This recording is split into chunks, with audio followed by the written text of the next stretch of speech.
Infinity Games Podcast. Okay, so this is the Infinity Games Podcast, episode 3. We have a guest. Hi. All the guest. Not all the guests, Say, only one say guest. your name. I'm Kari Von Lickenstein. Just call me Kari. We planned on it. I'm Jukeboxhero. I'm KelryxsKing. And today our main topic is Zelda Breath of the Wild. Hooray! We're going to start off with our 2 segments, games we've been playing and mechanics workshop. And then after that, you've been warned, all the spoilers. So if I find a comment on this video and it's like, "Oh, you spoiled things for me," I will find you. And I will spoil the rest of the game. I'm gonna comment spoilers.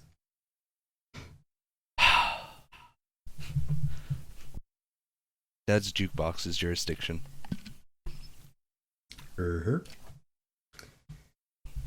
Okay, well, let's just get this show on the road. Kari, what have you been playing? Persona 5, cause what else? All my hype. So, when did you get that? It came out on April 4th, and I've been playing it as much as I can since, which isn't all the time, which makes me sad.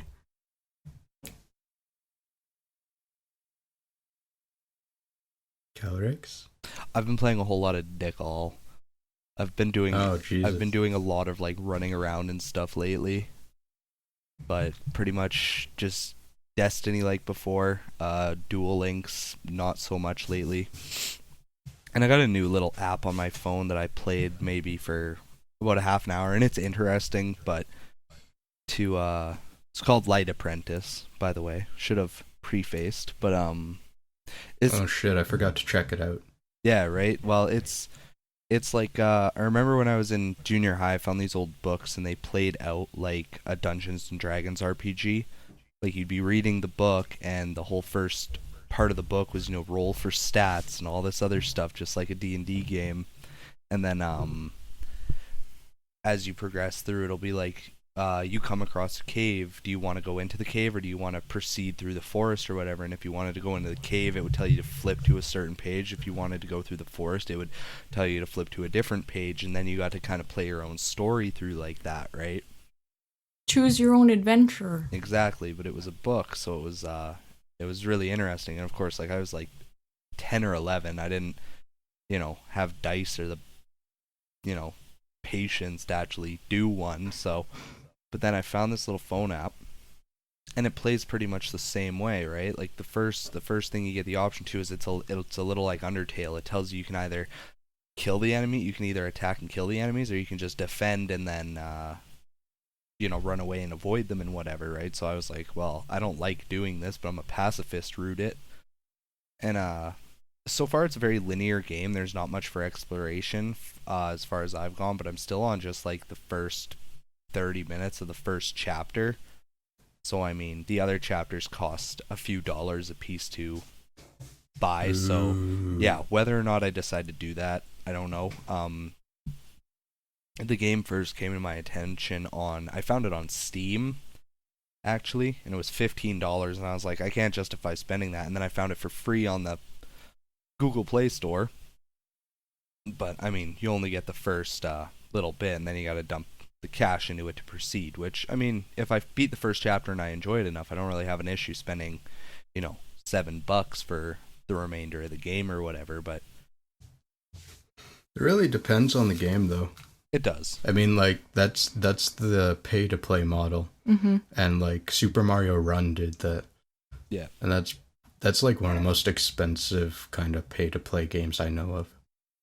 Yeah, so chances are I won't bother buying the remaining chapters, but I mean, if I beat the first one and I had a fun time, like, so far it hasn't held my interest. It's an interesting concept, but I'm not like just raring to get through it. Like, I'm sitting on the couch and I'm watching a YouTube video and I'm a little bored and I'm like, screw it, I'll play Light Apprentice for a bit, and I play it for 15, 20 minutes, and I'm like, all right, I think I'm good. I don't want to kill my battery, right? Like, Yeah. It didn't do what like Duel Links and stuff does to me, where I'm like, no, just 10 more gems, and then I can buy more packs. Like. Just gonna play this till they're all the people on the overworld is gone. Yeah, exactly. And then you reach that point, and then it's like, oh, I'm just gonna do some PvP. Yeah, but and it's like, well, the guys are back. I might as well get rid of them again. Yeah, exactly. But in the meantime, all I've been playing is Destiny. I get the new Fire Emblem halfway through May, so I'm excited for that. But of course, once I have that, then I'll have plenty to say about it. But yeah, we'll be hearing all about it. Yes, you will. So, I haven't really been playing anything either. I did do Duel Links because I kind of do like a daily thing with that. But I've been watching Kari here play Persona 5, and I really like it. Saying that as someone who isn't actually playing it and who hasn't played any of the previous Persona games. Or even like Shin Megami Tensei for that matter. Yeah. I remember I tried to play Shin Megami Tensei 4. And, like, I stole it from my brother because he just had it laying out, and I was like, fuck you, it's mine now. So I took it, and I played it for all of, I think, 15 minutes, and I immediately wasn't a fan because I can't stand games where you're just so underpowered in the beginning. I hate games where, like, every freaking battle at the beginning is a horrible, horrible challenge. Like, I play the game and I'm getting my ass handed to me, and I have no healing magic, I have no items, I'm barely doing any damage, and I'm just like, how is this fun? Did you start on like expert mode or something? Nope, I started on normal. I start on easy. Yeah. It depends on the game for me. Most games I don't like starting on easy, but depending on the game, sometimes I will, just for the sake of not having to fight to get through the story, I start on easy so I don't rage quit.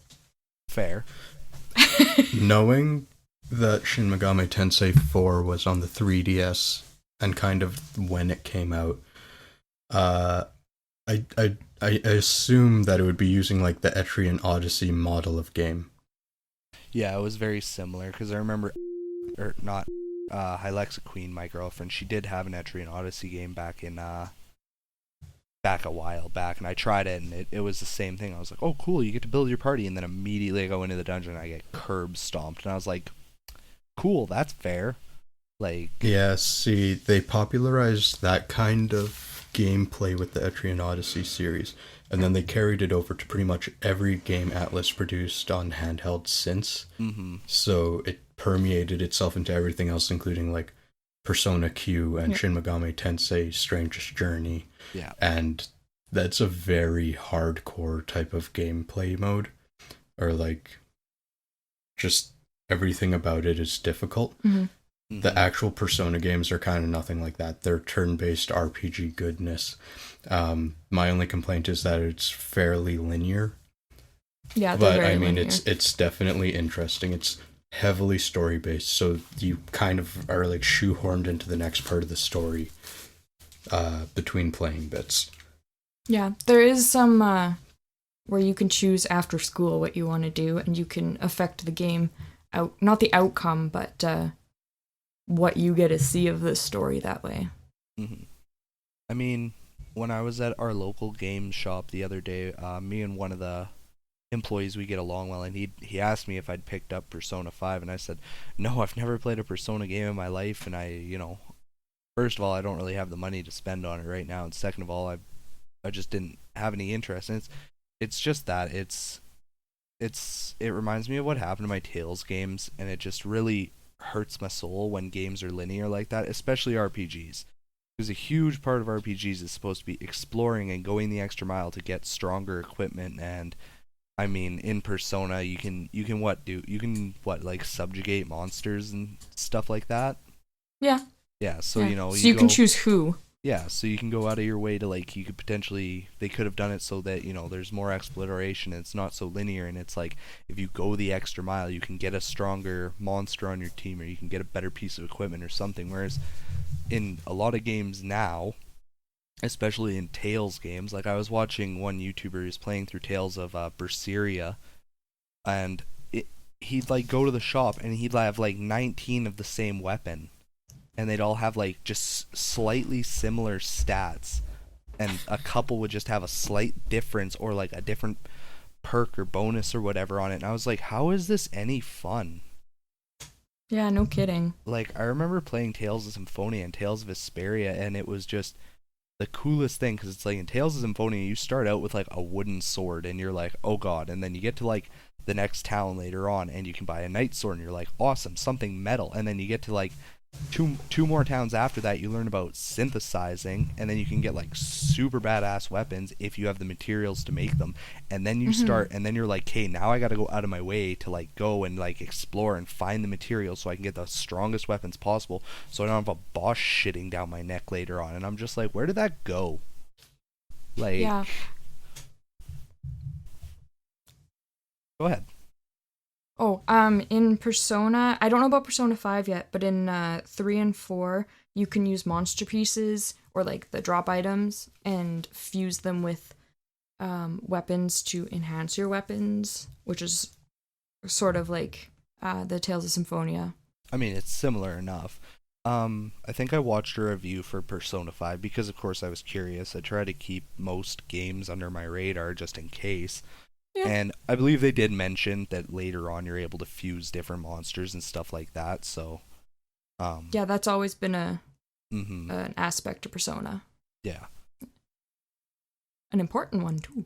Mm-hmm. So, is there anything else that anybody's been playing, or do we want to move on to the next segment? Always Pokemon Go, but who gives a shit about that anymore? Yeah, call me back when there's trading, and when there's, you know... Will do. And when I live near Pokestops. Download Ingress and, like, submit a stop near you. Submit my house. I want to submit my house as a stop. I don't know if you can do that. No, really, it's a historic site, I swear. Abe Lincoln So died if you here. go into Ingress and you submit a spot, like a cultural spot or whatever, that they could use as a portal, they use the same data for Pokemon, and those portals become Pokestops or gyms. Yeah. And it's kind of community based, so if you submit a stop and then I think it's 2 other Ingress players confirm it as like an actual stop, it'll be in the game. Oh, that works. They might have changed it. So we just had to tag team it. I was gonna say, everybody download Ingress, and we'll just go on a Pokestop making run around tomorrow. Yeah, I'm the only nerd with that game right now. I mean, hell, if it works, if you can get confirmation that that works, then let's get some Pokestops right near my house, and I'll start playing Pokemon Go. Just get a Pokemon stop in every room of my house. There you go. Drop a lure, use an incense, lucky egg. I mean, that's the thing. That's the only reason I never played it, because it was just so much of an actual hassle for me to go out and get anything, because I'd have to go out, get in my car, drive 10 minutes into town, park, and then start walking around to have any hope of finding anything. So, I mean, you always say, because there's Pokestops near my place. Mm-hmm. But if I want to get anything good, I gotta travel too. So it's less of a hassle of having to get out. It's just the fact that you have to get out. Well, and that's a hassle. I mean, like, even if I traveled or whatever, it's, you know, the benefit for you with Pokemon Go is because you have the stops right by your house, you can at least go and stock up on Pokeballs if you need. But if I want to do that, then again, I'd have to drive 10 minutes into town just to chill at a Pokestop for however long and just collect a few Pokeballs, right? It's just a waste of gas and a hassle, because it's like, you know, anybody listening could argue, well, why don't you just walk or ride a bike? I don't have a bike, and I live I'm like a 40-minute walk away from the closest Pokestop, so fuck you. Sucker. Yeah, so that's why I would drive, because I'm a lazy fuck, and I'm not walking 40 minutes just for a fucking Pokestop. That's the point of the game. No, the point of the game is to catch Pokemon, and I've had ass luck with that. The coolest thing I caught was a Scyther in my room. Well, I don't have one of those yet, so Hooray, I'm winning at something. Scyther's pretty badass. yeah. But you know what? We've talked about everything we've played and haven't played. So how about we go into our second segment, Mechanics Workshop. I love my Mechanics Workshop. Let me grab my wrench. Hey Jukebox, cue the music.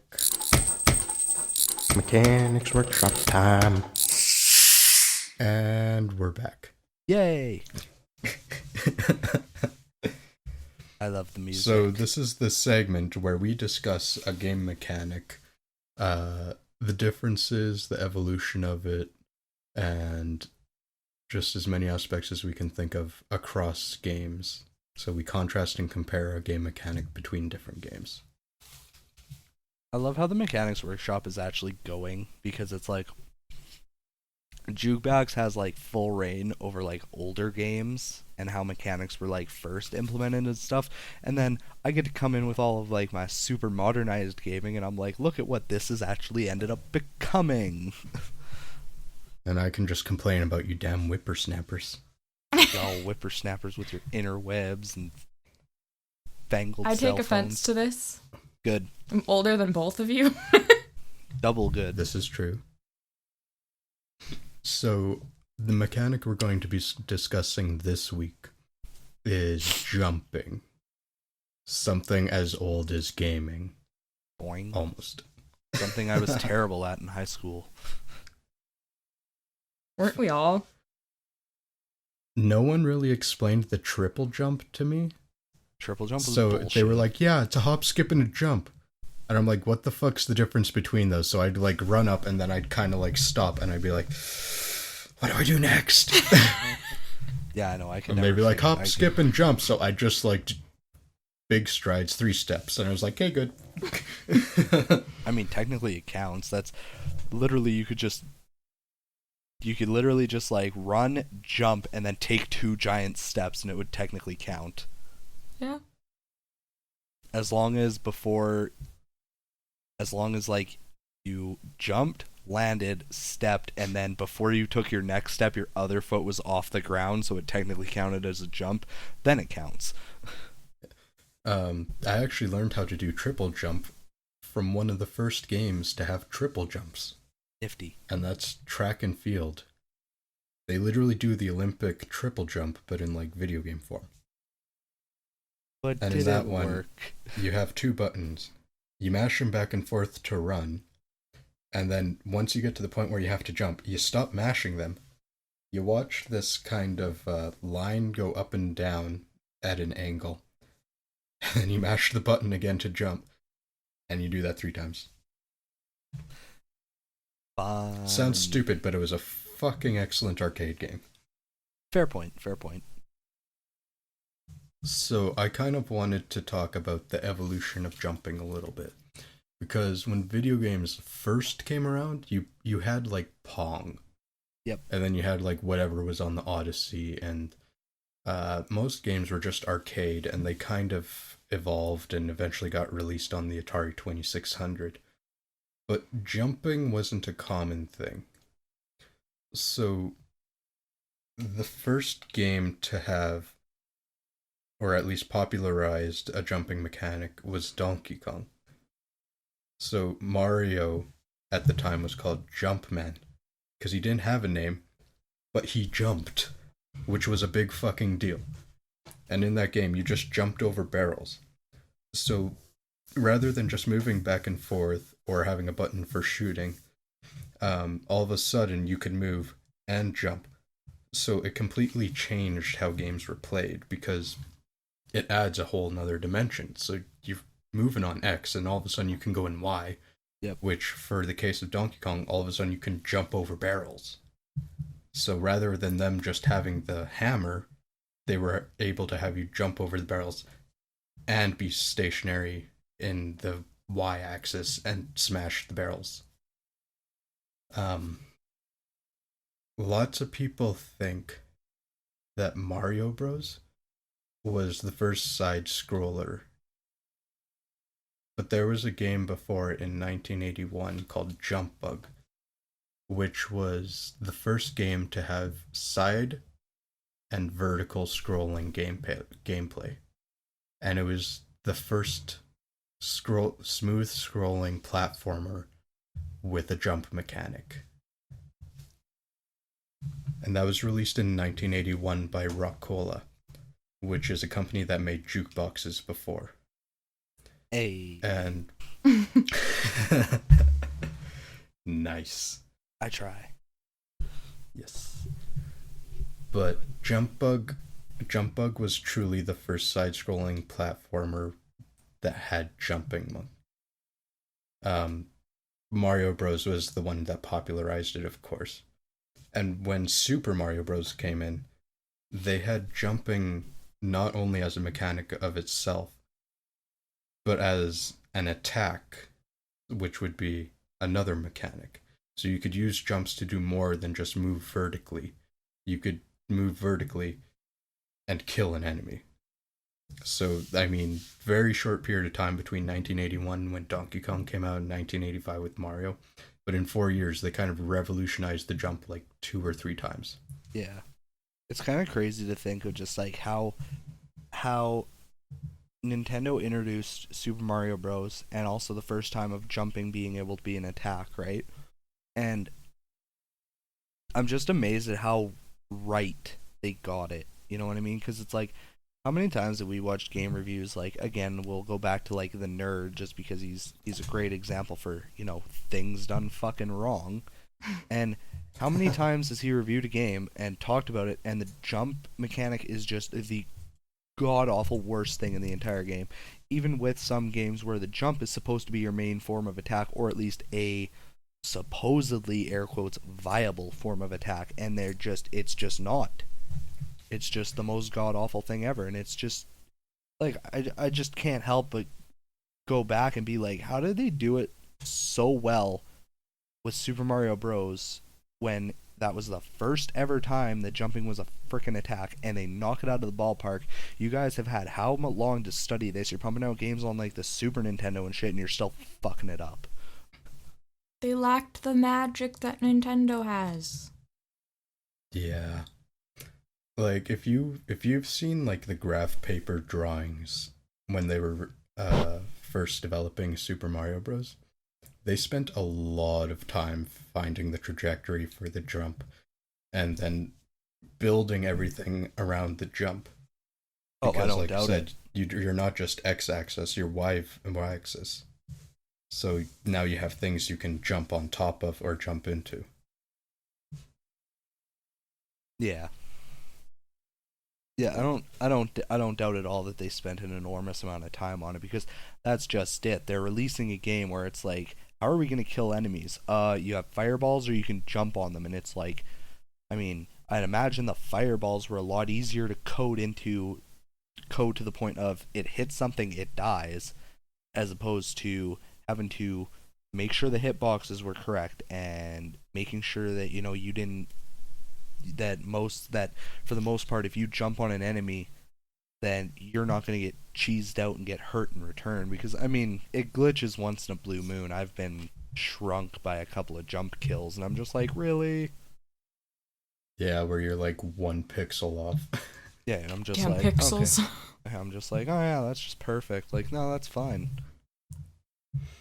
It's really weird to me how, like, back in the day when they were trying to learn how to jump, I mean, there was games like the Mountain King or whatever on Atari 2600, the most bugged game ever, where you could just like jump for fucking ages.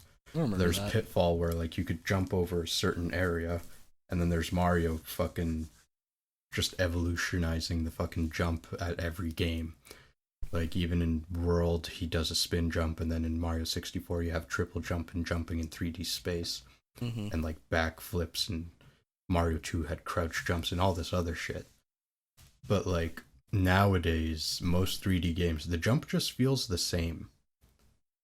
Like, you jump in one direction, you just move in that direction. Yeah. It's like realism. How dare my like, video games be day, realistic? Yeah, how dare they? But like back in the day with Mario, you jump in one direction. with Mega Man, you could switch directions midair. And like Castlevania, you were dedicated to that jump arc.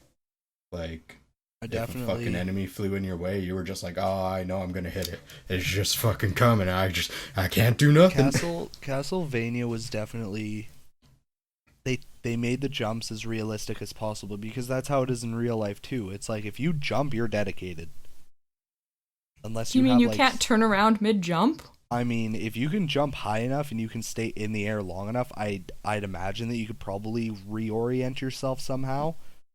But, I mean, not to the extent of Mega Man. And then, to make myself feel better about Mega Man, I just tell myself, I mean, he's a robot. I wouldn't be surprised if he has air jets on him, kind of like how space shuttles do, just so he can kind of reorient himself. That's what I tell myself, and it makes me feel a little bit better about the bullshit that is the jumping.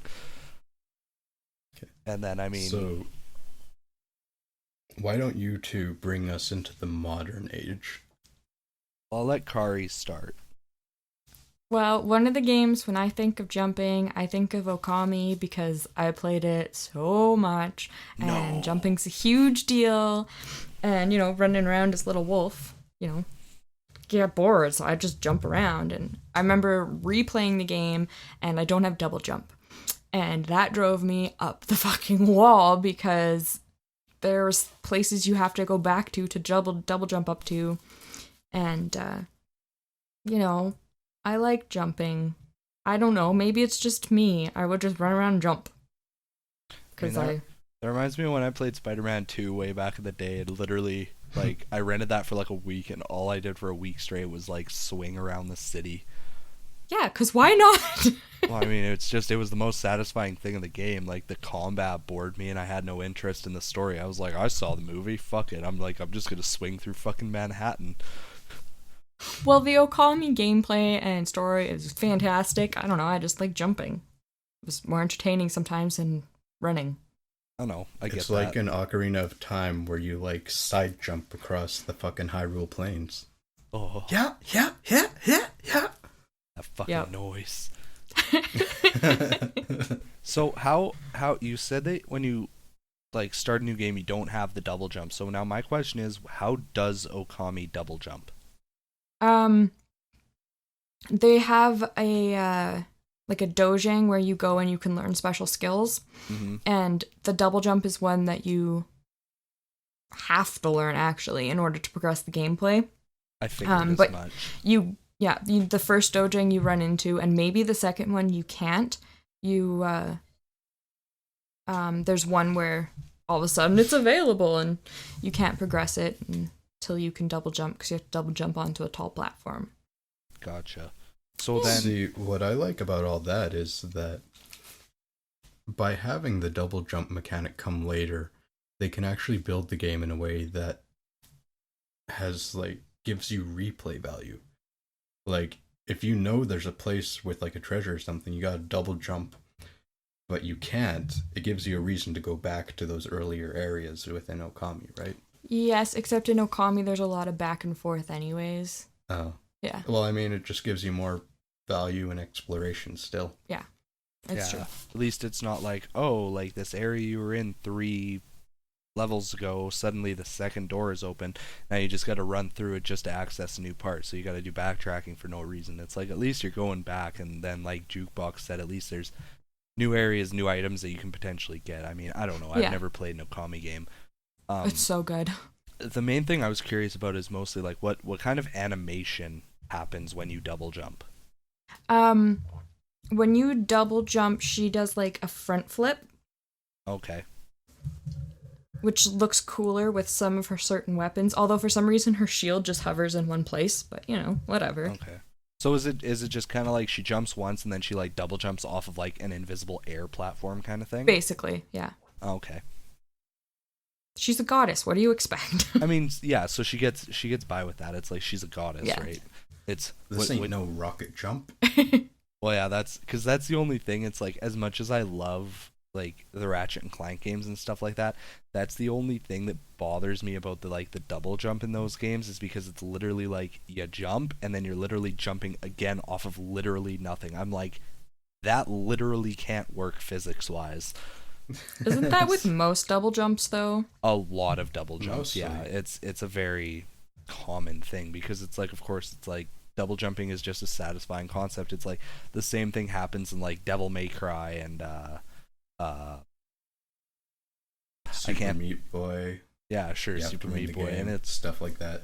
yeah, like lots of games that happens, and then it's like I understand why the game needs that kind of thing. It's just that I get so much more satisfaction out of a jumping mechanic when there's like a solid explanation as to how the fuck you're double jumping. I mean, I think it's weirder when you have like a human character who Yeah. double jumps, because then you have to have your suspension of disbelief. Yeah. But what's equally as weird is if you have a human character who doesn't jump at all. Like in Legend of Zelda. Until recently. That threw Like- me off like hard. I know. That I'm like, messed wait, with me. jump. What? This isn't right. I mean, for like all these years, the only time you could jump was in some of the newer games where you walked up to a cliff and it's like, jump up. Okay, I'm jumping up. And then all of a Yeah. sudden you can just jump whenever you want. Yeah, it threw Yeah. me off really. It threw me off pretty hard at first. I got used to it eventually, but for the first like couple hours, I was like, "Fuck right, I can actually jump in this game." When I started playing it, I made like a really concerning face at Kari and just mashed the jump button until it like hit her. Yeah, I didn't Yeah. get. I'm like, yeah, whatever. You're jumping. What's the big? Oh shit! This is Zelda. You're not supposed to be able to jump. Link doesn't know how to do that. I Yeah, was losing my goddamn mind. yeah. I had a everybody blonde tell me about moment. Okay. that. Did you have any other games to talk about, Kari? Going back to Persona 5, because the Persona games, they don't have a jump mechanic because, you know, they don't need it.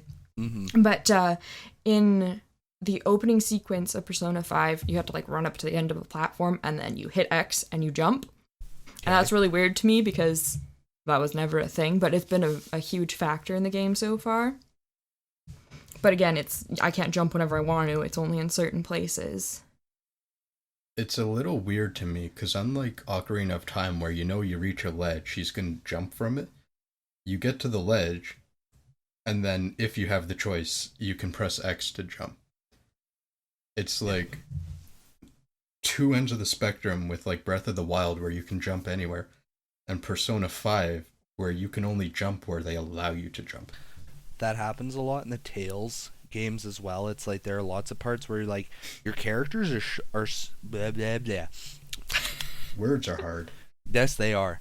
Where your characters are shown to be incredibly nimble. Like there are lots of points throughout all of the different Tales games where your characters are like scaling cliffs or like jumping off sheer cliffs and all of this. And then it's like you'll get to a point in a dungeon where there's this like little mound of dirt and you can't walk over it or anything. And I'm like, are you fucking kidding me? You can jump 20 feet in the goddamn air, but you can't take one large step over a freaking like over a small like lifted up part of the ground. And it's just stuff like that gets me. It's like I understand it's for the sake of making it so that you have to explore and backtrack and stuff, and it works out just fine. It's just one of those things, right? You're just like, are you fucking serious right now? Like, oh no, I'm in a dungeon, suddenly my athletic abilities are fucking shot. Like, not how it works. Again, I'm just gonna tell myself that like you walk into a dungeon in those games and the gravity is like 10 times more extreme, so you just can't jump. I'm just gonna tell myself that. Of course. Game logic. Yes. Or game e-logic, you know, whichever. They both work technically. Did you have a third, or was it just the two for you? That was basically it, yeah. Okay, so in that case, then the two more modern games that I picked out are Kingdom Hearts 2, and then I'll talk about the second one after. But and it's mostly I picked those mostly because, like Jukebox was talking about earlier, I feel like they show a good way of how jumping evolves. And they're both very satisfying games as far as a jump mechanic goes for me.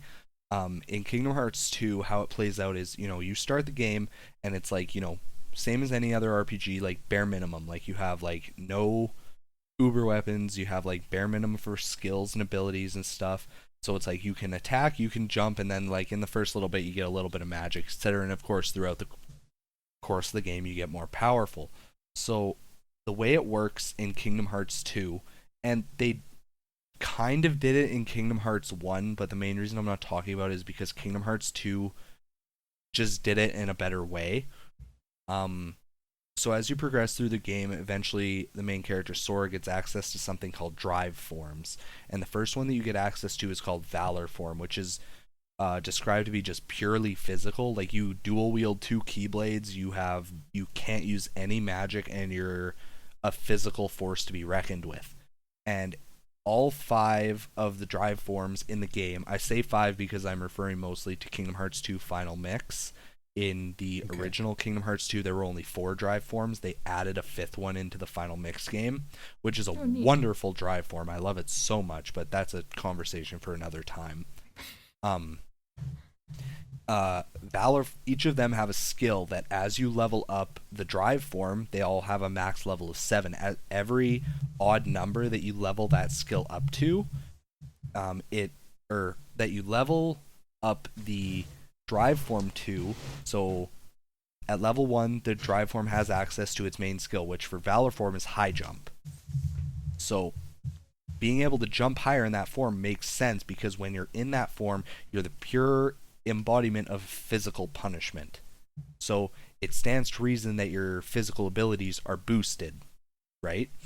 Yeah. So then when you get Valor form to level 3, Sora gets the high jump ability himself to access without having to be in Valor form. So like the Valor form's high jump will go up to level 2, and then Sora gets access to the level 1 version, which again makes sense because it's like, of course, the more Sora uses this physical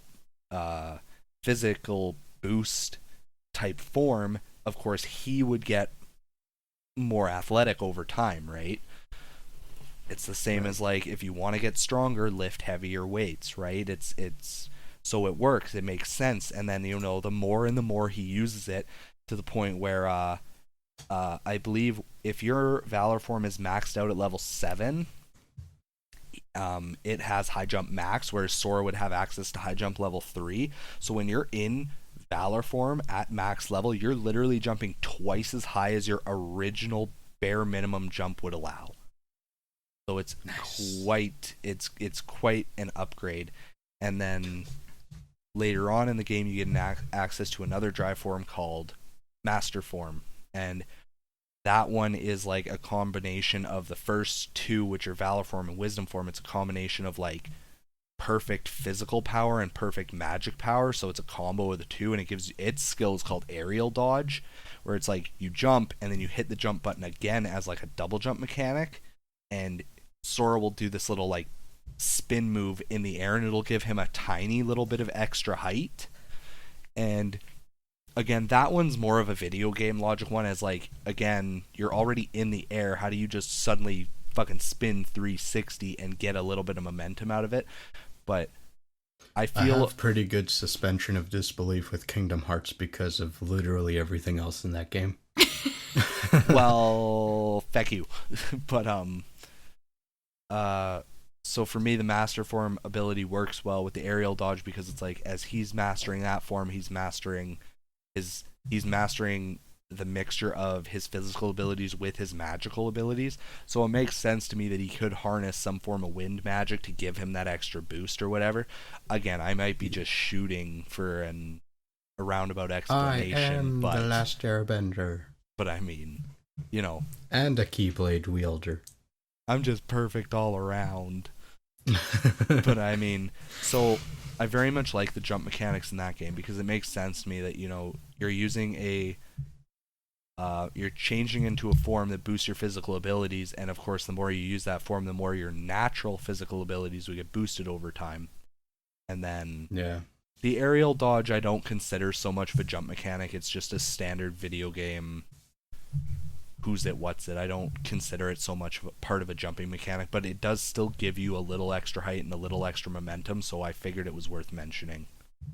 Yeah. What was the other game you were going to talk about? I wanted to talk about Destiny, because Destiny took jumping to... I mean, I'm sure if I dug deep enough, there would be other games that would have,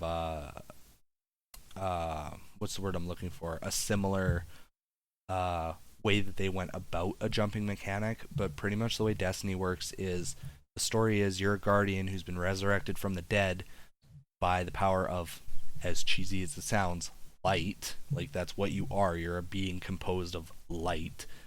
And, so spoilers. I know it's a, oh yeah, whatever. No. I will find whoever comments that. No. But, so how it works is there are 3 different classes in the game. There's hunters, there's titans, and there's warlocks. Warlock master race. And so the way it works is each of them, of course, they have a standard jump and then they have a double jump where they're able to like boost themselves using their... Everybody affectionately refers to it as space magic, and that's essentially what it is what your light is it's just space magic at the end of the day, right? So and the guardians are able to harness that into, like, the hunter can form like a bow of purple, like, black hole energy essentially, and the warlock can generate lightning, and the titan can create bubbles out of, like, void magic. It's wonderful. Quit laughing or I'm gonna shut the fuck up. But they're defensive bubbles. Sorry, I'm still like stuck on space magic. I know, it's wonderful, isn't it? That's why It's I like said wheat brownies or something. That's why I said people affectionately refer to it like that. But just for the sake of argument, the Titan doesn't like blow bubbles out of a little like fucking bubble wand. Like, he forms like a giant defensive bubble shield. Okay, so just shut your fucking mouths. So, but better than Bubble Man. Exactly. Yes, very much. But so essentially what happens is each class has their own type of jumping. Like, for example, hunters have generic like double jumps. So they're able to use their light, their magic to give them a second jump. It gives them a platform to stand on when they want to, right? So they can if you're wearing the right equipment and stuff, you can have as many as 4 individual jumps with a hunter, which makes them really dominant in like Nice. PV, which is super dominant in like PvP because it gives them the most 360 degree mobility, because you can be sprinting, jump forward, jump straight up, jump backwards, and then jump to the right if you have the right loadout, and it makes you really fucking annoying in PvP. Annoying for everyone else. Yeah. Titans get the most jump. Or not get the most jump, they get the most height out of their jumps. Okay. To me, that's mostly an explanation of if you look at a lot of their armor has like what seems to be like a jetpack on their back, so it makes sense to me that they would be able to go higher up. And then in warlocks, reality, it's just Luigi. It like, is drenched in armor. It is. That's exactly what it is. You know how my Titan looks, but no. And then warlocks. Warlocks are able to travel the furthest when they're doing their double jump. And so they're Peach in disguise. Exactly. So that's why I said you could probably definitely find similarities in other video games, such as, but the evolution of jumping mechanics. Exactly. But so it's cool because it's like I start out with my warlock, and at first like my jump is ass. Like, I get it, and then it's like I just jump, and then I can double jump, and I get a little bit of extra height. It doesn't do much, and then the next upgrade I get for it, it gives me a substantial amount of extra height, and then the third one gives me more speed out of it, and then the fourth one if you start the game as a warlock, the final node you unlock is literally a teleport, and it's absolutely terrible, but I mean it's still a teleport, right? Like, right, it's called blink, and you'll literally like you jump, you hit it, and you'll shoot forward and up a little bit. Oh, I was thinking like Super Smash Bros. As you were talking, so... Kirby's made of air. Kirby's a bubble. Exactly. But actually, one of the best advancements in jumping from Smash Bros. Is piggyback jumping. Or at least they popularized it. That's where like you jump off your enemy's head. Oh. You can do that. Yeah. Yeah, I didn't know that. I've done that in the new Super Mario Bros. For the Wii. So if you're both falling down a pit, and if you land on your enemy's head and you press jump, you're going to push him down a bit, and you're going to jump back to the platform. Nifty. Hot I damn. literally didn't know you could do that. People with strong edge game just fuck with that. Stupid competitive Smash Bros. But yeah, so that's as far as jump mechanics go. Those are my two games. Is I like how Kingdom Hearts shows that it shows growth over the course of the game, not just as far as his magical abilities, as far as like his physical abilities actually gradually growing over time, right? And then in Destiny, I just think it's interesting how each character controls so differently as far as their jumps are concerned, right? So there are many times in the game where it's if like you can find like hidden pieces and like collectibles and stuff, and some of them are really high up and some of them are in really annoying places. So it's like if you need to travel a far distance, you might have to have a warlock to do it, and if you need to go really high up, you might need a titan, and if you need to like jump around some bullshit corners and you got to do some maneuvering, then you might need to use a hunter. Like it's an interesting way to have different variations, in my opinion. And I like how all these jumping mechanics can be linked to the games of old. Well, yeah, it's jumping in Very itself pioneers. Jumping in itself never changes. The day that a game magically has some form of jump mechanic, jumping is jumping. If you do anything different, you're either teleporting or you're flying. Yeah. Right? I mean, there's still evolution, man. These mechanics Hovering. have to start somewhere. Well, yeah, it's like, if you think about it realistically, like how far can jumping go before you have to start considering it to be something completely different? Pretty damn far. Well, I mean, Mirror's Edge, you got parkour. That's just like a lot of jumping and grabbing. I mean, But like, is a hover jumping or flying? It's hovering. right? So I mean, that's just it. It's flying. It's like the boost jumping in the new COD games. It's like they're boosting with the jetpacks and stuff. It's like, is it jumping at that point? No, it's flying. Right? Yeah. So, and I mean, you could argue that in Destiny, the only character who's actually jumping is technically the hunter, because all the other ones, they float and they hover and they fly. So I mean, argumentatively, Space magic. yeah. So I mean, at the end of the day, then technically, yeah, the hunter is the only one who actually has a jump mechanic per se. But I mean, it's just one of those things. I get what you're saying.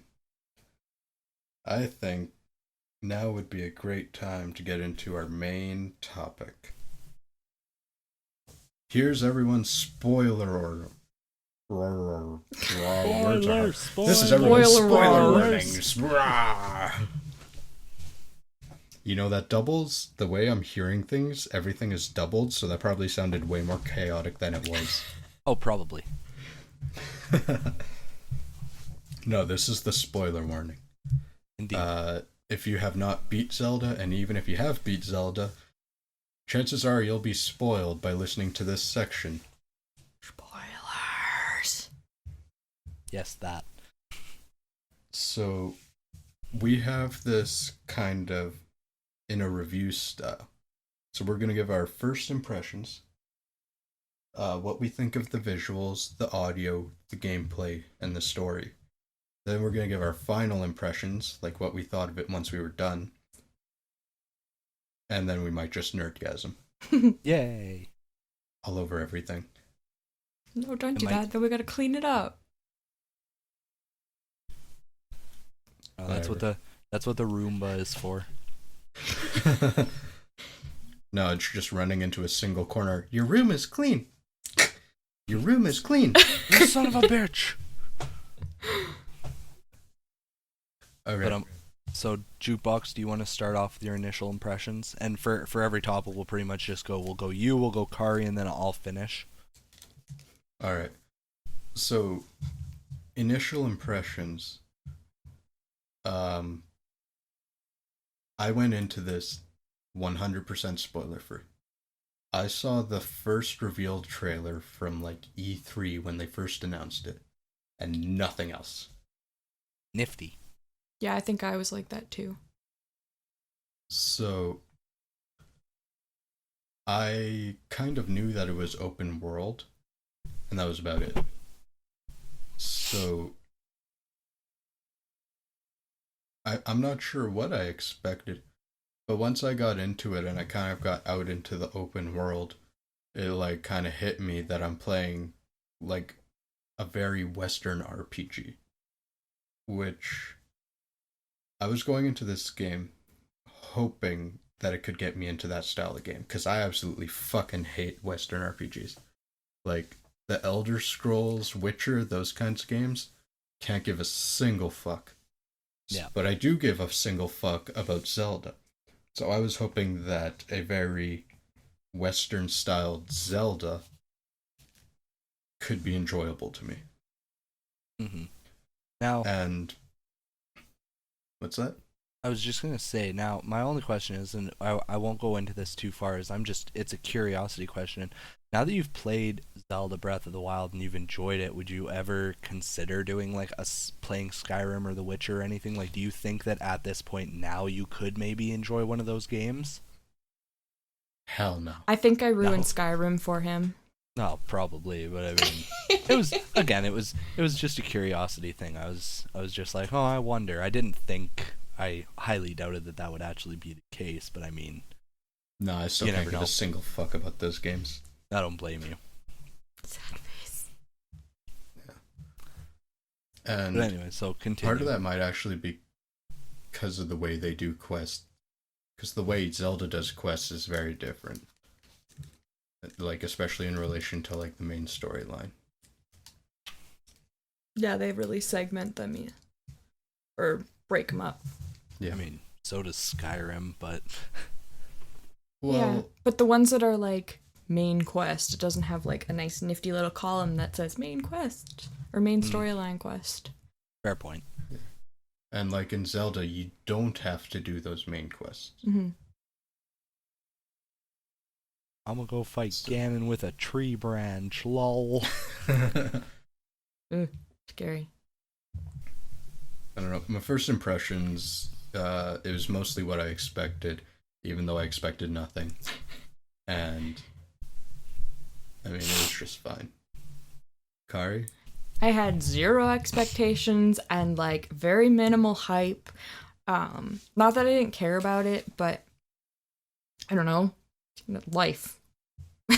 So when I sat down and started watching Jukebox play it, it's like, holy shit, this is real.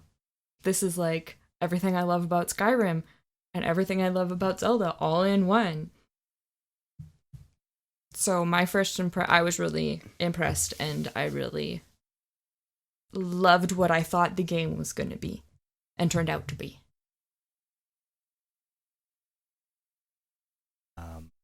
As for me, I remember seeing the very first trailer teaser ever released, which was Link, you know, with his hood, riding on a horse that wasn't Epona, and then just, I can't remember if a guardian came out of the woods or something, but then he like jumps off. It was a and guardian. Was it a guardian? Then he knocks one of the ancient arrows, and then like that's where it ends, and you're just like, what the shit just happened? Why isn't he green? Why does he have like energy arrows? And you're just like shitting your pants.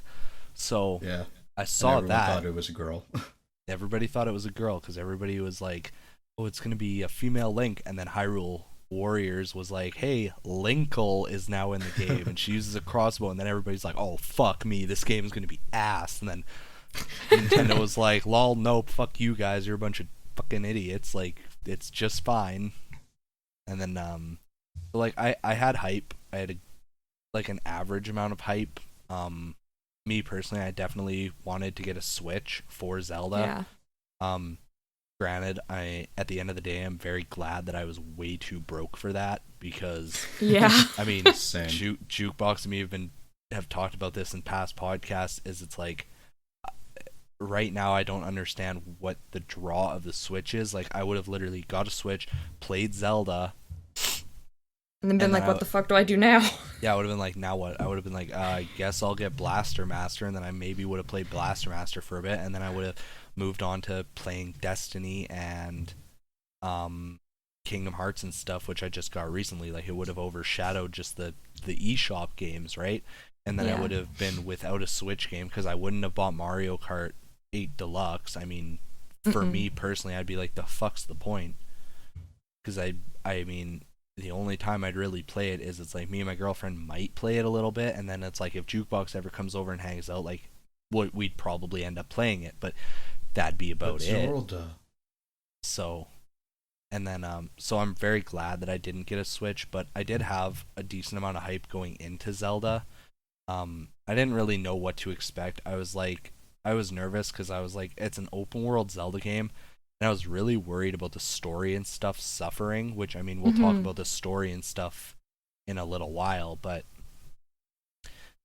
I mean, I was pleasantly surprised as far as, like, the first little while went, because, I mean, I started the game, and, you know, you wake up and you talk to the old man, and you go and you climb a Sheikah Tower. Oh, geez, I was fucking hyped about the old man. Right? That was like a direct throwback to the first Zelda. It was like wonderful. There's nothing to fuck around but an old man. I had the same nostalgia emotions going, and then it's like, you know, I activated the Sheikah Tower and all the Sheikah Towers popped up, and then like I just put my controller down. I was like, nope, I gotta wait for the girlfriend. I can't do this alone. Like, she's gonna be mad at me. So I ended up playing through the first 15 minutes of the game twice, but I mean, whoop-de-fucking-do. Right. But I mean, as far as like the first little bit of the game went, I mean, of course, like the first thing that happened to me, I was like, the weapons break and I'm not gonna have fun with this. But I mean, once you get used to it a little bit and you realize how easy it is to get more and more weapons, and to the point where it's like you'll find something stronger and then you gotta go into your inventory and like, okay, fuck, what can I get rid of? You know, it works out in the end. But of course, at the first bit of your game, you're just like, fuck me, this sucks. Yeah. But yeah, as for like, it sucks. me personally, I don't care. I don't really care. I mean, I did so many freaking dungeons so early on. I had lots of high durability, high power weapons all throughout like the first couple of main dungeons. So I mean, the breaking of weapons never really bothered me that much. But definitely at the beginning of the game when you're first starting out, it's a massive issue that really grates on your nerves, and the whole time you're just like, fuck me, how am I gonna deal with this?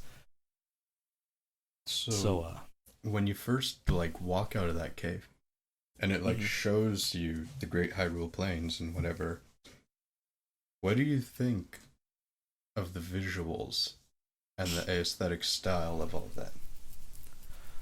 I thought it was pretty, but I thought it could have been better. Yeah. Be completely honest. We should probably preface saying this. We all played on the Wii U and not the Switch. Yeah. Because I do know that like the shading and the rendering was a little bit better on the Switch. Can I just be completely honest? I see zero difference between the Wii U and the Switch. Zero. You are blind. I see a lot of difference. I see absolutely no difference. Like, I know Jukebox, you sent me the one video where it showed the two side by side. Yeah. And I could see a small amount of variation, but then it's like, if I watch a YouTube video, it's like, I've been watching Shady Penguin, he's been playing through Zelda, and he makes me so mad, but I love him so much. But, and it's like, throughout the entire game, I'm like, everything looks the same to me, because I've never been one to notice tiny little differences, like, oh, the shading is a little more detailed, and, you know, this and that, and it's... So, I mean, me personally, I thought the visuals could have been better, but I mean, yeah. if they'd made the game exclusively for the Switch, then they would have been better. But the problem is they had to make the game for the Wii U and then optimize it for the Switch. Yeah. Or do I have that backwards? No, it was made for the Wii U and technically ported to the Switch. Yeah, so of course got the same treatment as Twilight Princess. Yeah, so of course because that's how it had to go, of course the visuals are going to be lower than what they could have potentially been. Had they made the game exclusively for the Switch, then I have no doubt that it probably would have you probably wouldn't have had the frame rate issues, and it probably would have looked way prettier. See,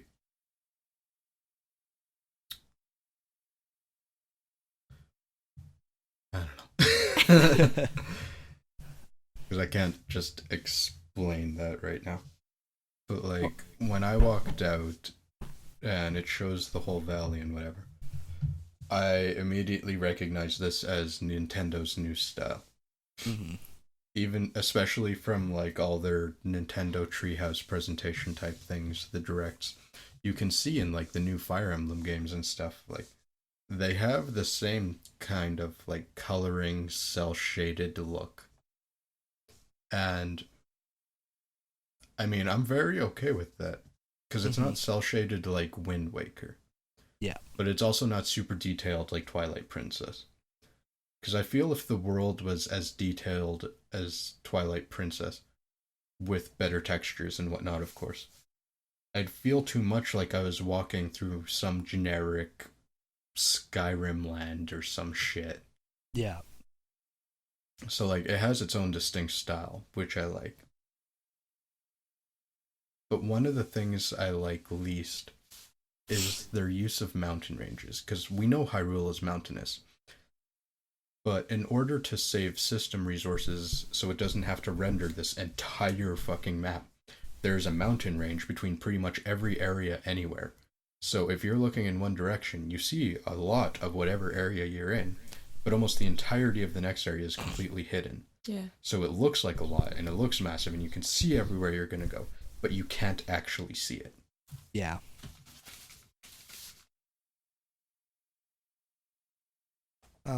Well, in that, then, what did, or did Kari comment on what she thinks as far as how it looks and the visuals? Not yet. Okay, well, you go ahead then. As a color guru, I appreciated the amount of color and the brightness of the color. I found, like, I didn't play Skyward Sword, but I found Twilight Princess to be very dark, color-wise. Not everywhere, obviously, but a lot of it.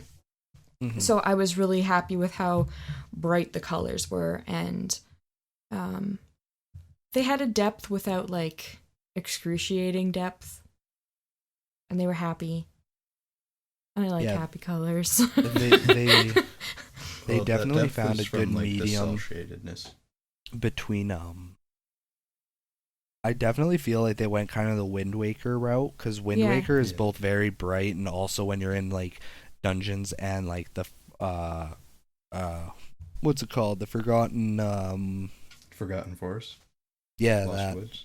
The Lost Woods, or the I was thinking that main like prison island thing that you go to or whatever. Oh yeah, I can never remember what. Got it. Yeah, I can never remember what it's called. But it's like when you're in there in Wind Waker, it's like it's dark and it's gloomy and it's, you know, it works. And then as soon as you're out on the open sea and stuff, it's like vivid colors everywhere. Yeah.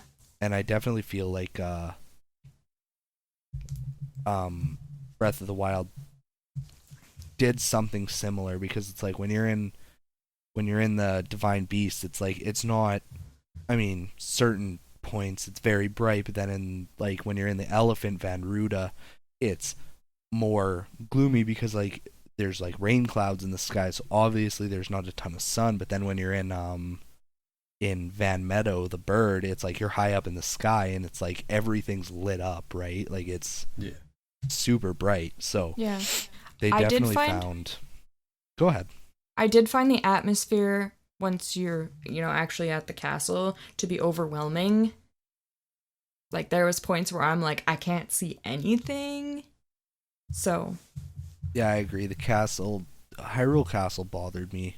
Yeah. A little bit, especially because it's like, to me, they advertise like, oh, there's so many other ways that you can go up. Like, you can climb the waterfalls if you want, or you can run through the checkpoints and like fight the monsters and stuff, or you can, you know, just run up the main pathway. And it's like, I found the only real way to do it is to run up the main pathway, because otherwise you're fighting Lionels and stuff, and you're going to break all your frickin' weapons. And if you try to climb up the waterfalls like I did, then you have to like the current's way too strong to swim, even with level 2 upgraded Zora armor, like full set of Zora armor.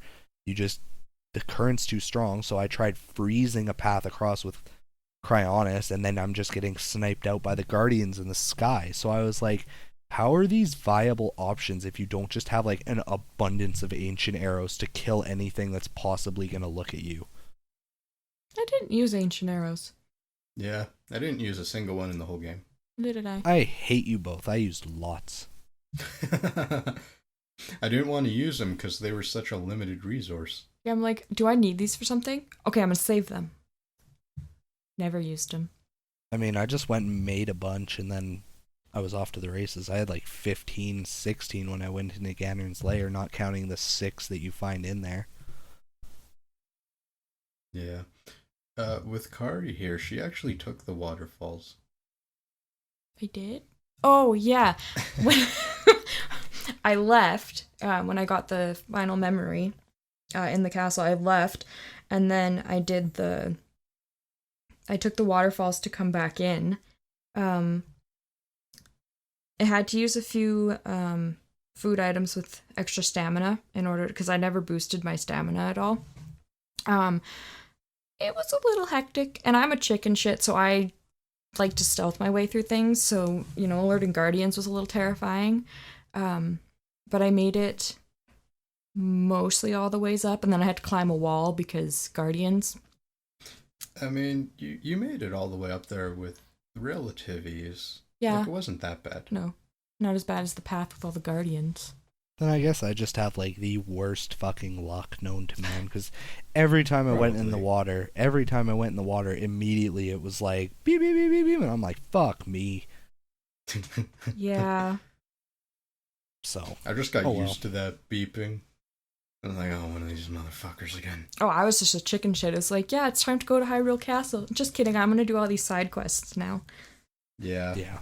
I kind of had to like force her to go there because Persona was coming up. Yep, I had to beat it before Persona. I had Persona sitting on the table unopened because I had to finish Breath of the Wild. Yeah, I was like, you're gonna finish this game, or you're gonna play Persona for the next like 2 months, and you're gonna come back to it, and I'm not gonna be able to talk about it. So, did we have any other comments on the visuals? No, I don't think so. Then we'll get into audio. I didn't notice the music as much. No, unless it was like they had to do a lot of incidental music. Mm-hmm. So like when you're climbing up Death Mountain, every once in a while it'll just start sounding really eerie with these high-toned piano notes and whatnot. Yeah. Those freaked me out. I would have almost appreciated not having that. Because I was so, like, into it. I can't think of the word. But, like, into the game. And then those high piano notes would come in. And it would kind of take me out of whatever I was doing. I was like, oh, do we got a blood moon? Is there, like, an enemy? Why is it eerie now? Yeah, the incidental music always made me very paranoid. That whole chicken shit thing. What? And I mean, it probably should, but most of the time, nothing fucking happened. Yeah. So it was just a piss off. What bothered me the absolute most was it's like, I walked out onto the Great Plateau, like right when you start the game, and the first thing I thought to myself was, I'm so excited for this music, and the only thing I heard was the wind. Yeah. And I was expecting the fucking Zelda theme, and you don't get like, that till the end of the game. I was like, honestly, so fucking angry. I was like, are you kidding me? Every other goddamn game in this series, when you're out in like Hyrule Field or the main world or whatever, there's always theme music. There's always music playing.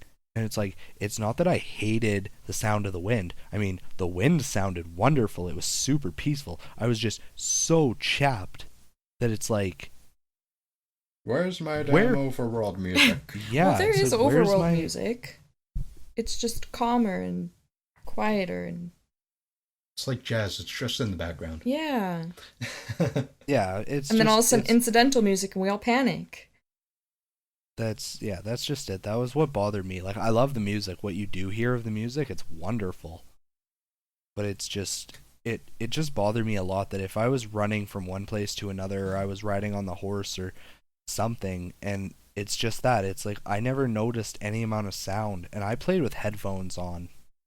Yeah. And I never noticed very much of any music unless it was incidental music or something, and it bothered me, to be completely honest. It dulled the experience of the game just a tiny bit for me. Yeah, I wasn't super impressed with how they managed when there was music. Mm-hmm. I did kind of like how there was like ambient sound allowed. Yeah. Because that helps with immersion. That's the word I was trying to think of. See, I would get the music stuck in my head because, like, I'd be not humming it, but it'd be stuck in my head all day until I was playing it again. Mm-hmm. Not that I can think of it now, but... So I did enjoy the music.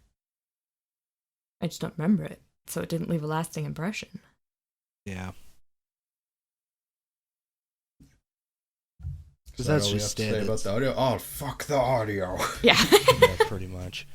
I was just going to say, because it's like, I mean, you pick up, it's like, I mean, I'm not going to do it right now, but it's like, if I had a minute to think about it, like, I could hum you a track or two from Ocarina of Time, or, you know, or whatever, but you can't do that with Breath of the Wild, because at least as far as I fucking noticed, and again, I had headphones on, like, expensive, high-quality headphones, and I couldn't hear dick throughout the whole game. Yeah. So... Except the audio we all remember is the friggin' Guardians with their lasers on you. Yeah, pretty much. Put that as your ringtone if you're in like a crowd of people. Some of them are just gonna get like PTSD whenever you get a text. No, that'd be me. Yeah. Could you imagine if there was like some kid with a laser pointer and the beeping sound was his ringtone? Or something, and it just goes off, and some psycho's first instinct is to like throw a fucking butcher's knife or something. Like, ah! Oh god. We don't recommend this at all. Don't try that at home. Or not at home. Just don't try it. The police got very mad at me. So anyways, gameplay. I noticed a distinct lack in da-na-na-na. Yeah, that the bothered me too. The one Korok guy does it. Fuck the Korok guy. But like, I don't know. As the mechanic of the chests really pissed me off this time around, because they changed the weapon system, and like you were saying earlier, everyone has that main gripe when they start. Mm-hmm. But I continue to have that gripe throughout the entirety of the game. Because, like, back in the day when getting the chest was something fucking special, in this game, every time I got a chest, I'm like, okay, it's going to be a rupee, it's going to be an ancient core, it's going to be a fucking weapon, and it's probably going to be a fucking weapon. And it was always a weapon where I'd have to, like, throw out whatever weapons I was holding to even get it. And for the most part, I didn't give a fuck about most of the weapons. Like, the way they built it is so you have to use different weapons on different monsters and whatnot. But I really just wanted a good single-handed sword. Yep. And just fucking wreck shit with that. Like, even if it broke, I wish there was way more replacements. Yeah, that's just it. Hey, but you gotta open chests upside down. Boo. I mean, that was one nice thing that I did enjoy, is what Kari just said, is it's like, you can open a chest from any fucking position, which I thought was nifty. But yeah, I mean, you just kick the motherfucker. Yeah, but I mean, my toes hurt. Yeah, but again, this is also the first Zelda game where you've even been able to encounter chests in different positions like that. Yeah. Yeah. And one thing I had a huge issue with, and what really, again, just hurt the Zelda experience for me, was how it gave you all the means to do everything in the first hour of the game. So it's like, in every other Zelda game, like, I still wish that there had been a little bit of stuff. Like, I wish they had included, like, the claw shots or something. Or I wish they'd included... Like, the cryosis and whatever is all well and good. Yeah, but I just wish. I want a fucking boomerang. Yeah. That isn't going to break right away. Like, I just wish that we could have still had, like, 4 items, 4 whatevers that we could have got out of each of the divine beasts, because that just makes them so much more fun. Because, I mean, let's be real, well, I can't speak for you guys, but me personally, I didn't enjoy the boss fights in the divine beasts all that much. They weren't too bad, but they weren't, like, the best, but I don't know. They pissed me off more than anything. Yeah. Well, yeah, and that's just it. And because, to me, what makes a successful boss fight and what makes the Zelda bosses so much fun is it's like, you got a new item in the dungeon. It's like, that's your key to defeating the boss, and you got to figure out how that's the key to defeating the boss really fucking quick if you don't want to get swept under the goddamn rug. Whereas in the divine beast, it's like, okay, he's shooting ice blocks at me, I'm gonna break those. This guy's making a tornado, I'm gonna throw a bomb into it, like, you know. And it was just, it was mindless. It was literally like, use the appropriate rune that you already have to get him to the point of a damage step, charge him, beat the shit out of him, rinse and repeat. Like, it was just fucking boring in my opinion. Yeah. Thunderblight was like excessively difficult. The Witchblight, the Thunderblight? Yeah. Yeah, no, fuck that guy. He pissed me off. He made me. Yeah, he made me mad. You have to remember that you can use your magnetism to lift those things out of the ground. I didn't have an issue with that, because the first thing I thought of was, these are conducting electricity, they're metal magnesis, I'm a zap this bitch. Like, that one I luckily got really fast, but for the Fire Blight, I don't know how dumb I am, but him with his tornado thing, I literally ran around and survived in that boss fight for 5 minutes before Darunia chimed in and he was like, see how he likes a bomb. And then I'm like, are you fucking kidding me? Obviously. Like, see, I didn't have much of a problem with that one. But, like, I know when you played through, you used the runes, like, constantly, especially, like, over water. You'd always use cryosis to, like, freeze pathways, pretty much. Yeah, man, I never swam anywhere. I never, ever used any of the runes. Ever. Like, they were almost the most pointless thing ever to me. And I got through the majority of that game without using them, and the only times where I would use them was kind of like, I reach a gate that has like a puddle under it, and I'm like, oh yeah, I gotta use the cryosis. Yeah. Other than that, I mean, unless the game forced me to use them, I didn't fucking remember them. So when I got to the Thunderblight, it was like, use your magnetism. And I was just like, oh yeah, that exists. Yeah. Yeah. But I mean, still, I wish they hadn't copped out so hard. Like, because I understand, and also I do appreciate that they give you all the means at the beginning so that you can literally explore however you want. Yeah. And that is a good thing, but I wish there had just been a reward factor. Like, I wish that they had done that, but still had individual items in each of the Divine Beasts, so that if you start a new game and you're like, let's say you did Van Ruta the elephant, and then you did the bird, and then you did the salamander, and then you did the camel, right? Yeah. And let's say that the item you got out of the camel, you got the most use out of, and you were like, this would have been so useful throughout the other 3 dungeons, whereas the other 3 dungeons you don't really use the items, let's just say as an example. Then if you play again, you can beeline straight for that camel, get that item right away, and you can go on and have a blasty blast, right? Don't do the camel first. Don't do it. Yeah, no, don't do the camel fucking first. Giga Clown. I highly don't recommend that, but yeah, so what we discovered is, because you have to go through the Yiga clan's hideout before you can go to the camel. Mm-hmm. If you do that on the overworld, instead of just having these tiny little Yiga guys that you can like destroy in 2 seconds, that hide as travelers. Yeah, that hide as travelers. You get the giant motherfuckers that are like indestructible. Yeah. Yeah. So do the camel last. Yep. I did the camel second. Ugh, I did it. Gross. I did it first or second, I think. Not first. No, I didn't do it first. I did it second. I think damn near everybody did the elephant first. Yep. Yeah. Well, it's on that side of the map where it like throws you to begin. Yeah. Yeah, so you It's just like, kind of progress go to normally. Kakariko, and then he's like the closest. Yeah. You're literally just like running around doing whatever, then all of a sudden it's like, oh, Link, and you're like, oh, what the fuck? Quit talking to me. I'm doing things.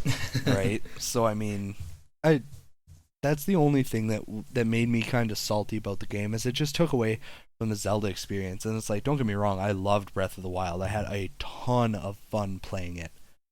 Like, I couldn't put it down, but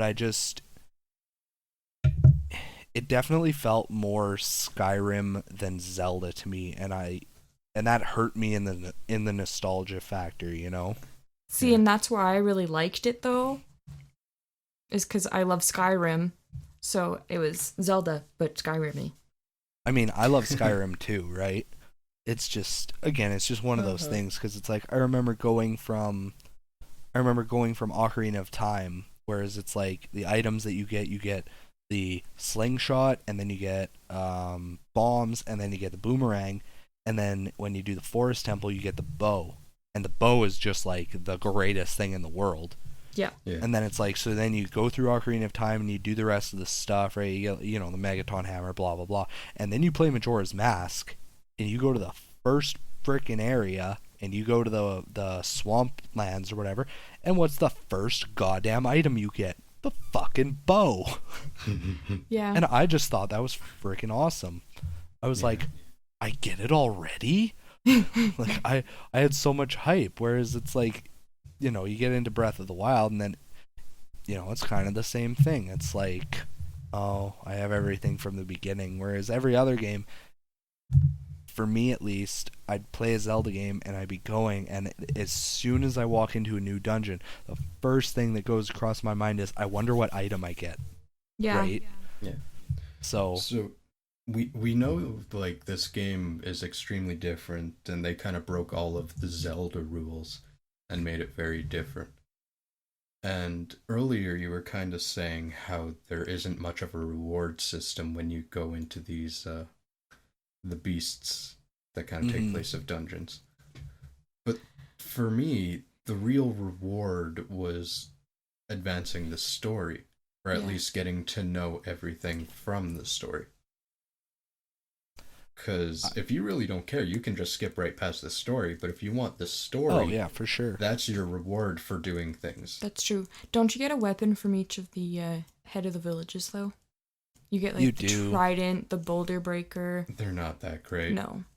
I loved every single one of the specific weapons. The only issue I had was, it's like, you get them, and then the first thing you realize is, oh my god, they can repair them. They're, quote unquote, permanent weapons. And it's like, I broke the trident, and I go to talk to the guy, and he's like, oh yeah, I can fix that up for you. All I need is a Zora spear, a diamond, and this. And I'm like, are you fucking kidding me? Yeah, I broke the ceremonial trident that you need for one of the side quests, and I'm like, I can go get this fixed. And I'm like, fuck, I don't have another spear. What are you talking about? Yeah, and it's like, granted, I mean, Zora spears aren't too hard to get. Like, if you just run around on that mountain for 2 minutes, you can typically find a Lizzafuls that's holding on to one. But I mean, still, it was just that. I was like, don't advertise, hey, I can fix this weapon for you, when you literally essentially need to build me a brand new weapon. It's not like, hey, the shaft split in two, can you patch it back up? Like, it was just one of those things. Like, I got super excited about getting, decently powerful weapons that I could consistently keep, and then it's like, just kidding. Unless you're somehow like stupid fucking rich or incredibly fucking lucky and you just have all these diamonds laying around, it's like, fat fucking chance you get to hold on to these. All right. So I mean, stupid fucking weapon system, fuck. But I mean, story overall, I enjoyed it a lot. I had a lot of fun hunting down the memories and learning more about what had transpired. Zelda, personally, this is my favorite version of Zelda. Yeah. I love how much of a go-getter she is. I've hated most of the past incarnations of Zelda where they're all damsel in distressy. I mean, whether or not it's their choice, I mean, Zelda and Twilight Princess, she's kind of a background character because Midna is the main focus.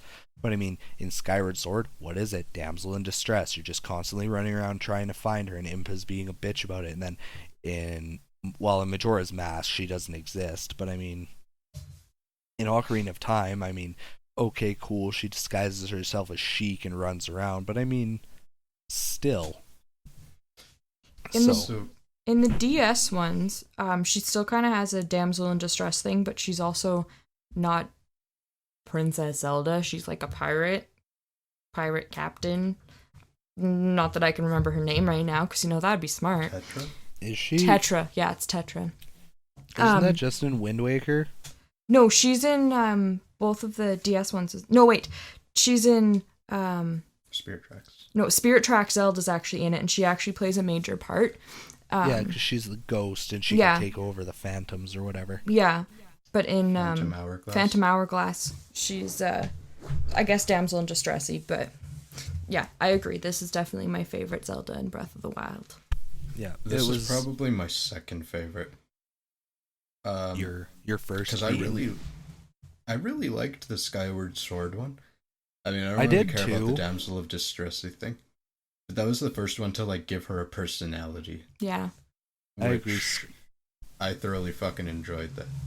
Skyward Sword. The only reason that the new one isn't my favorite, like Breath of the Wild Zelda, is voice acting. Oh, and see, I love her voice acting personally, but I'm a sucker for accents. Show Kari that scene that you showed me versus like the Japanese versus the English as far as like distress goes. Yeah, I'll do it at another time. Yeah, pretty much it's like if you watch the Japanese one, assuming you kind of have some background in watching like anime or knowing the language or anything, you can tell that they did like a better job of showing distress and kind of matching what they say with the actions happening on the screen. Whereas in the English version, it's like, oh no, everyone's dead. So. And the Japanese one's like, everyone's dead. Right, like it's like more real. Yeah. Right. It's true. I do agree though. I very much enjoyed her voice acting. I enjoyed all the voice acting, to be completely honest. Yeah. My favorites were definitely I might just be picky.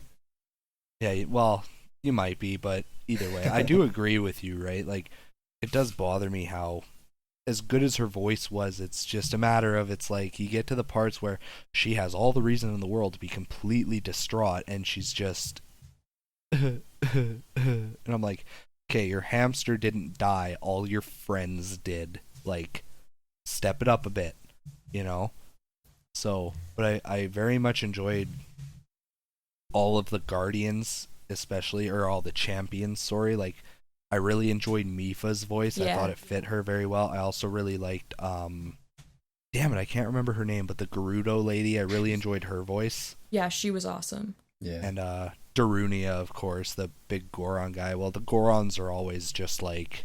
Well, the Goron was my favorite voice actor. Me too. Because he did a very good job of matching the voice with the actions. I agree. He was very on point. The Rito guy, the Hawk guy, though, him, he was too much of a sarcastic bastard. I was like, I will shoot you. I mean, that was kind of his character, though, wasn't it? Yeah, that was the intent. Just fucking make us hate him. And I get that, but I mean, I was just like, I will put a fucking arrow in your ghost eye. Like.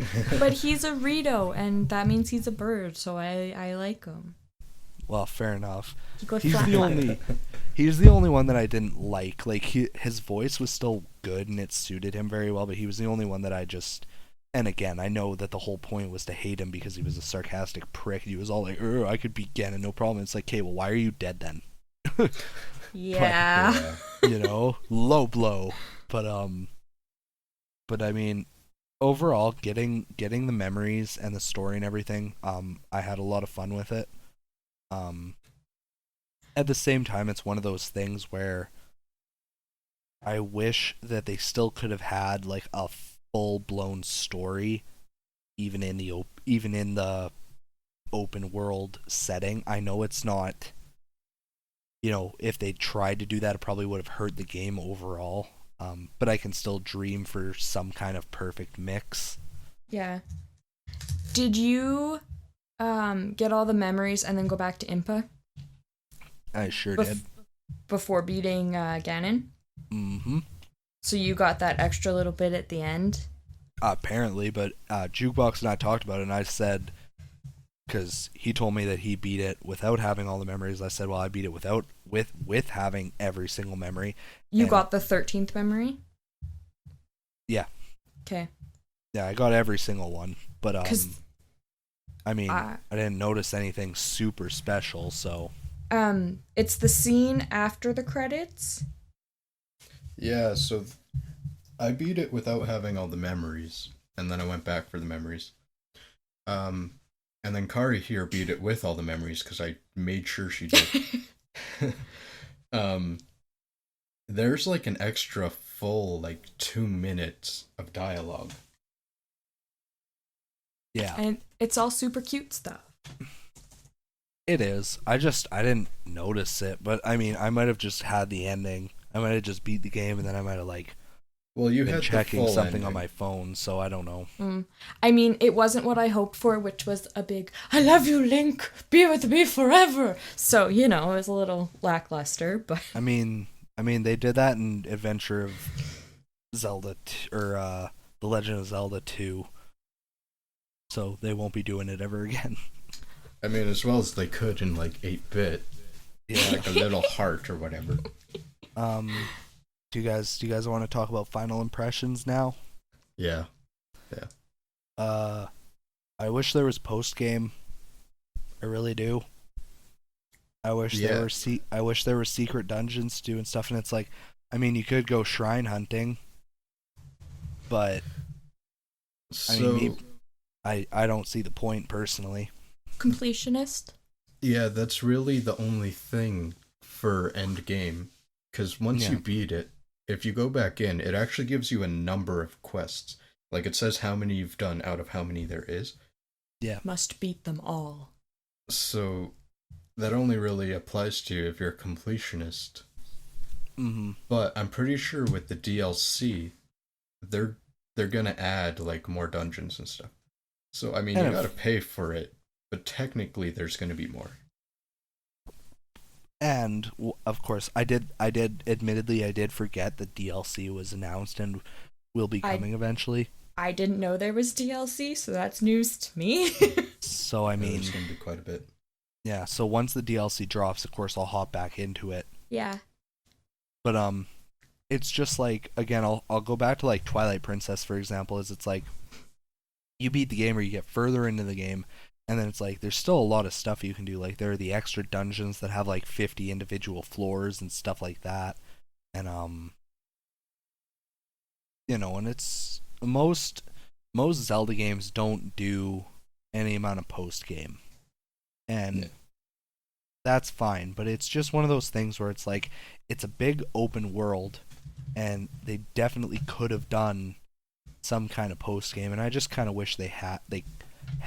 I think it would have been cool if you maybe could have gone back into the Divine Beasts or something, and maybe things would have been changed up and you would have had another dungeon to kind of go through or something.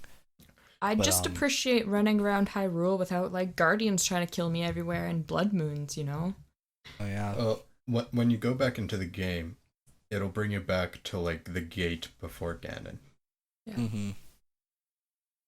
That was actually something I forgot to mention, is the final battle with Ganon was way easier than I thought it was going to be. Yeah. All of the Blight versions were harder than the final boss. Yeah. Yeah, I was very disappointed. And I mean, partly that's because we all got all the Divine Beasts, but even still, he was really easy. Except I had arrow issues in the second half, but that's just me. Yeah. I just, again, because I just go back, I just kept thinking about the older games and how intense the Ganon and Ganondorf fights were, especially, again, Twilight Princess. I shat my pants during Twilight Princess, because it's you fight him as a giant fucking Ganon monster, as his pig beast form, then you fight zombie Zelda that he has under his control, then you have to fight him on horseback, and then you duel him one-on-one. That shit's fucking intense. Yeah. It's like some Right? I mean, shit. this one was still super intense. It's just the actual battle was easy. Because once you Yeah. have, like, Ganon, like, Beast Ganon, Mhm. that's fucking awesome. Yeah. Even if you're just shooting some arrows at him, it's super epic. It was and then, like, cool, the but cutscene again, that I follows was is, just... like, mind-blowing. Yeah. as long as your horse cooperates. Honestly, the main thing that I hated about the final boss was like I entered the final boss fight and I was super excited. I was like, "Oh, I'm going to kill this bitch." And then I saw him. And he just looked so ugly. Like I hated how he was just like this purple like grape jelly mixed with guardian parts looking guy. I was like, "Really?" Well, it kind of made sense because, like, he was incubating kind of in that sack, and you caught him off early. Yeah. So he probably would have been not full form. Yeah, It because he makes- gives it up makes- on reincarnating and goes into his full rage mode. Yeah. Again, yeah, it makes sense, and I understand why he looks like that. I just wish he looked a little better. I thought he looked bad. Yeah. I just like ultimately I'd give the game a solid 9 out of 10. I had a ton of fun playing it. I enjoyed like every second of it. It's just there were a lot of tiny little things that just chipped away at that last point for a perfect score for me, you know? Yeah. Like I'd give it an 8.6. Like, all these reviewers and stuff, they're giving it perfect scores, making it the most highly rated game since Ocarina of Time. I mhm. feel they're just as blinded as the people who still give Ocarina of Time a 10. We've Oh, had I a lot agree. of advancements and stuff, and, like, Ocarina doesn't hold up as well as they like to say it does. So to No, it give it a doesn't. new score in, like, 2017 and give it a 10 is just kind of ignorant. Yeah. It is. It's just being blind and not wanting to admit that one of your favorite games from past is, you know, like maybe I'm a little bit of a hypocrite because I'd still give like Tales of Symphonia, I'd still give it a perfect 10 out of 10. We But I also mean- have that nostalgia though that's hard to overlook with some games though. It is, but I mean, it's also just dependent on the game. Because for me, it's like Tales of Symphonia. Like the graphics could be a little better, and the characters are a little choppy and all that. But it's like, I mean, it's almost fully voice acted. The battles are wonderful. Like the story is top fucking notch. There's a ton of exploration. Like all this, it's just all the other stuff that overcomes the tiny little bit of bullshit, right? And a lot of games age very differently. Yeah, Like- of course. Breath of the Wild, I'd give it an 8.6. That's fair. What would Kari give it?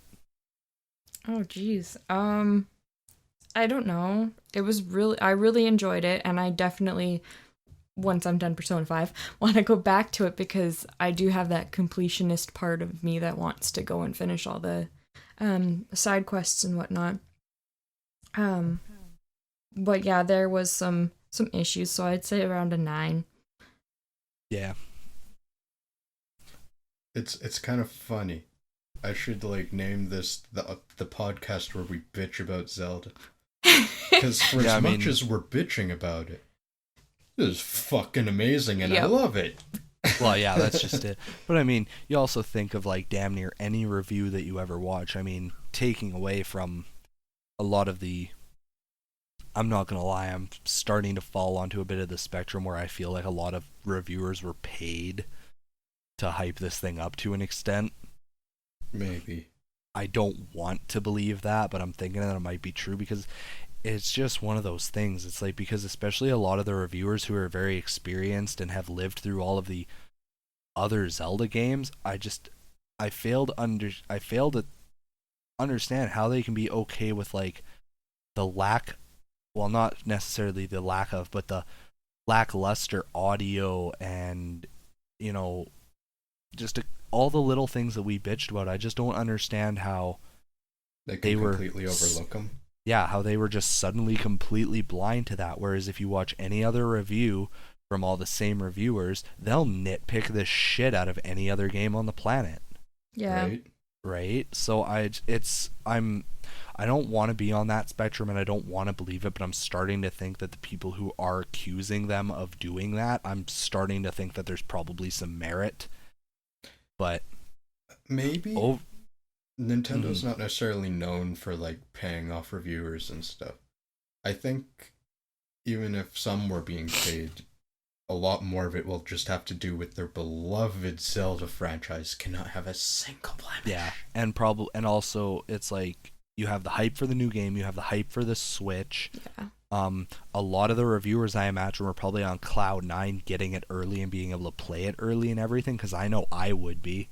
Mm-hmm. Yeah. So I'd imagine that, of course, they're a little biased, and especially when you've been sent a game and a system and all this early, free of charge and everything, the first thing that you're going to want to do is like, I need to fucking talk the shit out of this game, right? So I'd imagine that it's also some unnecessary feelings of obligation on behalf of the reviewers. Yeah. But overall, well, it's like a fucking witch hunt against anyone who gave it a 9. Are you kidding me? Fuck people. Yeah. But overall, fuck everyone but our listeners. Yeah, it has a couple of issues here and there, a couple of things that, maybe hurt the nostalgia, or a couple of things that I just don't really understand. Again, the lack of overworld music in general. But I loved it. I loved every second of it. I enjoyed I enjoyed pretty well every shrine I did. I enjoyed all of the divine beasts. I had a blast. Yeah. I really did. It's my second favorite behind Skyward Sword. Agreed. Highly unpopular opinion. Oh, very much so. Skyward Sword's my favorite Zelda game, bar none. Still haven't played it. Do it. I know I'm going to. After Persona. Yeah, no, definitely play I Skyward told her Sword. she It's has to. wonderful. But yeah, I believe it's time to wrap up our podcast. Yeah, I got a lot to work with. Yeah. Alright. I'm Jukeboxhero, I'm KelryxsKing. I'm Kari. our lovely guest. You'll probably be hearing more of her. Indeed. This is the Infinity Games podcast. Thanks for listening. Thank you. Yep, thank you for listening. We'll see you guys next time. Oh, and how about this? Next time, we're gonna have a new segment. Yay, new segments.